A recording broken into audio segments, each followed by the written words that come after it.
L'actualité à la une ce matin, le Burkina pour la fin du travail des enfants. Le travail domestique de cette couche a été dénoncé hier à Diebougou au cours de la célébration de la journée mondiale contre le travail des enfants. La protection reste le maître mot à suivre dans ce journal. Le Premier ministre pour la mise en œuvre de la politique d'humanisation des prisons du Burkina, le chef du gouvernement était hier au centre de détention de Zawara. Il est allé encourager le personnel, les images dans cette édition. Bonjour et bienvenue au 13h15 de la télévision du Burkina. Hier, à Diebougou dans le sud-ouest, tout le Burkina s'est arrêté pour dire non au travail des enfants. 19% des enfants soumis au travail sont des domestiques et la situation est préoccupante dans le sud-ouest avec les sites d'orpaillage. À Diebougou, population et décideurs ont été interpellés à protéger les tout-petits. Godfra Bazier. C'est au pas de course que les enfants sont venus participer à la célébration d'une journée qui est dédiée à leur protection. Le travail domestique les expose à toutes sortes de risques. C'est pas bon de donner les travaux difficiles à les enfants. On ne doit pas laisser les enfants construire les maisons. On ne doit pas laisser les enfants enlever l'or. La mobilisation de la communauté nationale pour éradiquer le phénomène qui prend de l'ampleur dans toutes les régions du Burkina bénéficie du soutien des partenaires techniques et financiers. Ces derniers refusent de croire que la pauvreté soit la seule explication possible du travail des enfants. C'est difficile de nourrir ces enfants quand on n'a pas les moyens. Et nous nous mettons aussi à la place des parents qui doivent porter ce fardeau, mais qui en même temps ne peuvent pas échapper à ce rôle qui est le leur de protéger leurs enfants. Alors il est important qu'à la fois tous ensemble, tous les partenaires se mettent ensemble, et les partenaires qui sont là pour développer l'économie du pays, qu'ils le fassent parce que nous, protecteurs des enfants, cela nous permet à nous de mieux protéger les enfants. Au Burkina, 19,2% des enfants économiquement actifs exercent dans les travaux domestiques. Chiffres inquiétants qui interpellent décideurs et parents à engager le combat de longue haleine contre le fléau. Nous devons tous nous mobiliser contre les pires formes de travail des enfants, contre les formes de travail des enfants en milieu domestique qui sont incompatibles avec leur développement, avec leur devenir. Le gouvernement y mettra les moyens et il est normal que les parents, les familles, les acteurs de la vie, les leaders d'opinion, les communautés, les communes, partout où chaque acteur se trouve, que l'on se mobilise contre les pires formes de travail, en particulier le travail domestique des enfants. Dans l'immédiat, le Burkina envisage de ratifier la convention numéro 189 et la recommandation 201 sur les travailleurs et travailleuses domestiques. Un décret portant liste des travaux dangereux interdits aux enfants est également à l'étude. Au-delà du travail des enfants, la situation des détenus devient aussi préoccupante. À Zawara, dans le Sanguier, le Premier ministre plaide pour l'humanisation du centre de détention de Baporo. Il est allé encourager le personnel sur place. Fousseni Kindo. Luc Adolphe Tiao au centre pénitentiaire agricole de Baporo. Une visite mémorable, selon les responsables du centre. C'est la première fois qu'un chef de gouvernement burkinabé visite le centre. Un centre qui reçoit les condamnés ayant purgé la moitié de leur peine en milieu fermé et ayant un bon comportement et exprimant le désir d'intégrer le centre. Actuellement, 38 détenus y séjournent pour une capacité d'accueil de 80. La vocation du centre est de produire pour une autosuffisance alimentaire des établissements pénitentiaires du Burkina Faso. Une vocation que le centre peine souvent à bien remplir et pour cause. Le système d'irrigation le départ n'a jamais fonctionné. Il a été installé mais il n'a pas fonctionné. Ensuite, la réfection des locaux, bâtiments de détention, les logements pour le personnel et le bâtiment administratif. Ensuite, il y a les équipements qu'il faut renouveler et puis acquérir certains équipements pour ajouter, tels que les tracteurs. Nous n'avons qu'un seul tracteur qui n'est pas puissant, un format TAC 60. Quand il ne pleut pas, on ne peut pas labourer. S'il pleut trop, on ne peut pas labourer. Donc il nous faut un tracteur puissant qui puisse labourer même à sec. En se rendant à Baporo, le Premier ministre Luc Adolphe Tiao vient encourager le personnel, mais aussi réaffirmer la volonté du gouvernement burkinabé à conduire au mieux les réformes du système pénitentiaire au Burkina Faso. Je vais me concerter avec les ministres concernés et nous apporterons des réponses pour qu'ils puissent améliorer leur production. J'ai également souhaité qu'on puisse peut-être, s'il y a la possibilité de former les personnes qui passent ici à certaines techniques, comme aux techniques d'élevage. Vous avez vu l'importance du troupeau, mais tel qu'il est, il n'est pas du tout, je pense, il n'est pas rentable. Il faut peut-être évoluer vers l'embouche. Pour cette campagne, le centre de Baporo compte produire du riz avec l'appui du projet Rue Pluviale. 85 hectares sont prévus pour la culture, avec 255 tonnes de riz paddy attendues. De son côté, l'ONG Self-Help Africa se bat pour l'inclusion des personnes marginalisées. Depuis ce matin, elle forme des personnes venues de 4 pays de la sous-région. L'objectif est d'insérer les jeunes, les femmes et toute personne vivant avec le handicap dans le tissu économique. Abdul Rasmane Zongo. Ces participants venus du Burkina Faso, du Bénin, du Togo et du Ghana se concertent à Ouagadougou autour de l'exclusion sociale des groupes marginalisés, notamment femmes, jeunes et personnes vivant avec un handicap. L'initiative est de l'ONG internationale Self-Help Africa et vise à un partage d'expériences réussies en vue de prendre en compte les besoins spécifiques des groupes marginalisés dans les projets et programmes de développement. Le but de cet atelier est de permettre nos partenaires d'échanger et de partager leur expérience en matière d'inclusion de ces personnes marginalisées dans le projet et aussi de voir ensemble comment on peut mieux faire. Et on ne peut pas faire le développement avec une partie de sa population. C'est pourquoi je me réjouis de tout ce qui a été déjà fait par le gouvernement par rapport à la prise en compte des personnes vivant avec un handicap et aussi à la prise en compte des femmes, des jeunes dans son ensemble pour vraiment les impliquer. Les élèves de la 18e promotion de l'école des douanes, eux, sont face au jury. Le mémoire du premier candidat porte sur la cause de la fraude douanière. Les soutenances ont débuté hier à Ouagadougou. Pélagie Sawadougou. Les facteurs motivant la fraude douanière et les solutions préconisées pour juguler le fléau, c'est le thème inaugural des soutenances de mémoire des élèves en fin de cycle à l'École nationale des douanes. Un thème présenté et soutenu par Kassoum Ouedraogo, inspecteur divisionnaire des douanes. Il justifie son thème par la recrudescence des actes de fraude ces dernières années. Après 18 mois de formation, il doit faire valoir ses aptitudes devant cet auditoire et prétendre au diplôme d'études supérieures des douanes.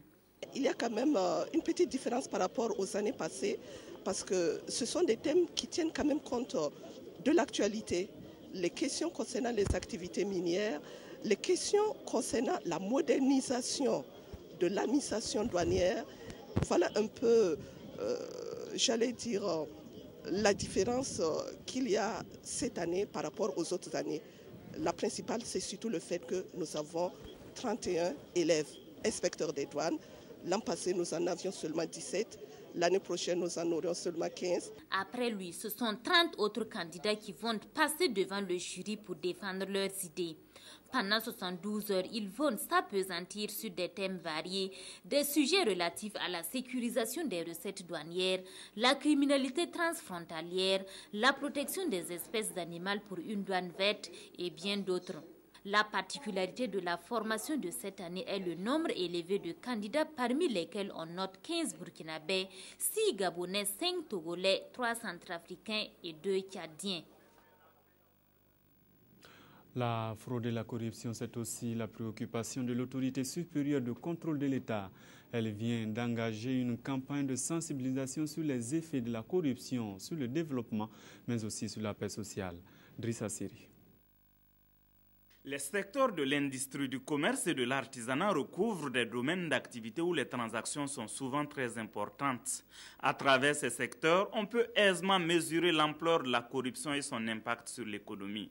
Dans une démarche pédagogique, l'autorité supérieure de contrôle d'État a décidé de sensibiliser les acteurs de ces secteurs. Le Premier ministre nous a demandé, nous a instruit d'intensifier la campagne de sensibilisation. Et je suis heureux que ce matin, avec le ministère du Commerce et de l'Industrie, que nous avons cette rencontre où vous avez des acteurs qui sont très actifs dans le domaine économique et social. De temps en temps, leur rappeler leurs obligations, je pense que c'est une bonne chose. Afin de créer les conditions pour que les activités se déroulent dans les règles de l'art, le ministère de l'Industrie, du Commerce et de l'Artisanat a élaboré une cartographie des risques. Dans la lutte engagée contre la corruption, cette séance de sensibilisation apporte de l'eau au moulin du département. Il est bon que nous puissions sensibiliser l'ensemble de nos collaborateurs sur la morale, mais aussi sur le fait qu'ils doivent avoir beaucoup de comportements qui bannissent la corruption pour qu'aujourd'hui l'État, les finances publiques puissent être préservées. Donc ce matin, notre venue, c'est d'abord pour donner un signal fort que nous voulons que dans le secteur du commerce, de l'industrie et de l'artisanat, les activités soient, en tout cas des activités saines, que les agents soient des agents rigoureux, qui ne sont pas des agents corruptibles, mais aussi qui ne favorisent pas la corruption dans l'administration. La lutte contre la corruption est un combat de longue haleine. Pour l'ASE, c'est un combat collectif dont le succès déterminera positivement l'avenir de chacun et de tous. Justement, cette sensibilisation devrait permettre à ces dirigeants de projets sur la planification locale de mener à bien leur mission. Les nouveaux projets ont été validés la semaine dernière à Ouagadougou sous l'autorité du ministre de l'Économie et des Finances. Moumouni Soubega, explication. Valider et amender les nouveaux projets méthodologiques des plans communaux et régionaux, c'est ce qui justifie cette rencontre des acteurs de la décentralisation. Ils viennent des 13 régions du Burkina pour apporter des amendements nécessaires à 2 projets de guides qui viennent corriger les insuffisances de ceux élaborés en 2006. Les premiers plans qui sont élaborés datent quand même de quelques années et nous avons constaté qu'il est nécessaire qu'on puisse faire une mise à jour de ces plans-là. Et plusieurs raisons. D'abord, il faut tirer le leçon de l'expérience, la mise en œuvre sur le terrain. Mais l'autre raison qui est principale, c'est que depuis lors, on a eu une nouvelle stratégie au plan national, qui est la SCAD. Or, il faut qu'il y ait une cohérence entre ces plans locaux et la stratégie nationale. Par conséquent, il faut qu'on revisite pour nous assurer qu'effectivement, il y a cette cohérence-là. Et enfin, troisième élément, il y a aujourd'hui des thèmes importants, des thèmes émergents qui doivent être pris en compte par toute action de développement. La question du genre, la question de la sécurité urbaine, la question du VIH-Sida. Toutes ces préoccupations prises en compte dans ces guides ainsi validés vont servir de référentiel aux nouveaux conseils communaux et régionaux. Ces guides définissent les orientations et les actions prioritaires du mandat de ces conseillers dans l'optique de contribuer au développement local. Puisqu'il est question de nouveaux conseils communaux, dans la commune rurale de l'Aï, le maire s'appelle Jean-Marie Zongo. Il a été installé dans ses fonctions le 8 juin dernier. Le nouveau maire compte s'appuyer sur le capital humain pour réussir son mandat. Ramatouzida Nyarkiteda. Clé à main, écharpe autour de la taille, voilà Jean-Marie Zongo désormais investi de ses pouvoirs de maire. Il présidera pour les 5 à venir aux destinées de la commune rurale de l'Aï, localité située à une trentaine de kilomètres de Ouagadougou. Élu le 7 mars dernier, le nouveau bourgmestre dit compter sur l'accompagnement de toute la population pour réussir son mandat. Un mandat dont les priorités ne sont pas des moindres. S'occuper de l'enseignement, de la santé et des routes. Comme je dis, il faut qu'on arrive à assainir la commune. Donc, il faut qu'on fasse des tracés, c'est des priorités pour que la commune soit coquette. La mobilisation de ce samedi 8 juin autour du maire témoigne sans doute de la détermination et de l'engagement des populations de l'Aï pour le développement de leur commune. Une foule dans laquelle on note la présence des ressortissants, des partenaires au développement et des amis de la commune. Les populations sont déterminées pour accompagner leur maire dans les actions. Et c'est une très bonne chose. Je les invite à poursuivre dans ce sens, parce que ce n'est pas aussi simple la responsabilité d'être maire. Il a été élu, il a l'accompagnement de la population, et je pense que tous les projets qui seront mis en œuvre ici connaîtront une réussite. Je ne fais que le souhaiter bonne chance, bon vent, et que son bilan soit positif. Jean-Marie Zongo est convaincu que le développement de sa collectivité passe par des investissements à long terme. C'est pourquoi il invite les ressortissants à mettre en valeur les parcelles en souffrance de construction. Au cours de son quinquennat, le maire entend également promouvoir la foresterie et l'agriculture périrurale. L'objectif étant d'assurer le bien-être des 12 000 habitants de la commune de l'Aïe. La BCAB fête ses 40 ans de contribution au développement du Burkina. Samedi dernier, tous les travailleurs de la banque étaient réunis pour faire le bilan de ce parcours. Ils ont été appelés à plus de travail pour maintenir le cap. Oumou Sissé, Nyarkiteda. Ces photos sont un retour dans le temps.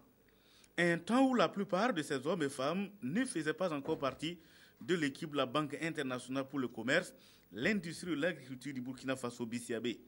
Et pour la célébration de ce 40e anniversaire, anciens et nouveaux étaient réunis autour de leur directeur général. Pour moi, l'objectif, c'est pas d'être au premier ou ni au dernier rang, c'est de pouvoir continuer à évoluer, parce que les techniques évoluent beaucoup, parce que les besoins de la clientèle évoluent beaucoup. Pour ça, il faut faire beaucoup d'efforts à tous les niveaux, qu'on soit caissier ou directeur général. Et ce qui compte aussi, c'est d'assurer les 20, 30, 40 années qui suivent. Et je le dis d'autant plus volontiers que personnellement, dans 6 mois, je suis en retraite. Donc ça compte beaucoup pour moi d'assurer leur avenir. Une soirée au cours de laquelle le directeur général a remercié ses collaborateurs pour le travail abattu au quotidien pour le bon fonctionnement de la banque. Il les a en outre invités à continuer dans la même lancée pour des résultats encore plus probants.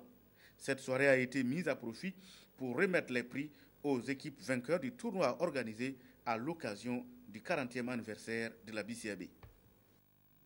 L'actualité à l'étranger. Le G8 a débuté hier en Irlande du Nord avec le commerce au centre des débats. Un accord Amérique-Europe est présenté comme l'accord jamais conclu dans l'histoire, mais le sommet s'est ouvert avec le dossier syrien qui divise toujours Obama et Poutine.